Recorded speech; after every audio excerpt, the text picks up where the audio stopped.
Do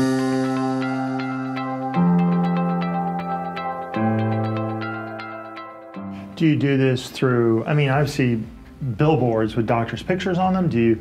Is video and social media, is that the venue and the medium that you would use? How do you get that story out? What's the way to get in front of the audience? It's a great question, and it's different per industry as well as different per sector in healthcare.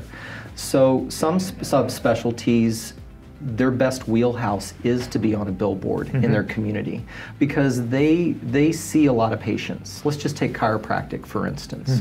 Chiropractic is a numbers game often. Very retail. Very retail. And so for them, they need numbers, and they can run their business model a couple ways. They can work with insurance providers, or they can go on a cash-only basis. And a lot of them are starting to do that shift to health and wellness prevention side versus the treatment. They want to keep their patients healthy. So they're offering all kinds of connected affiliations with gyms and nutraceuticals, and they're trying to recreate the wheel, and God bless them for trying to do it. As for traditional medicine, they actually scoff at marketing and branding and advertising. They look at it as like a dirty thing, like certain lawyers would never do what those personal injury attorneys would do. They call them ambulance chasers. Certain trial attorneys wouldn't advertise. Well, in medicine, the same thing. Certain subspecialties have they have these fixed stories and ideas about what a doctor should and should not do. They feel it sullies their image or their profession. Yes. Interesting. And so for them, helping them have everyone pretty much has a website now, but 15 years ago, not so much. And 15 years ago, Facebook didn't even exist.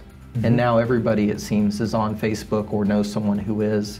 And all the shifts that are occurring, a lot of these physicians forgot that the world changed around them. And it's not their fault. They're so busy with medicine and the practice of medicine and all the back office stuff that has to occur to have a successful practice.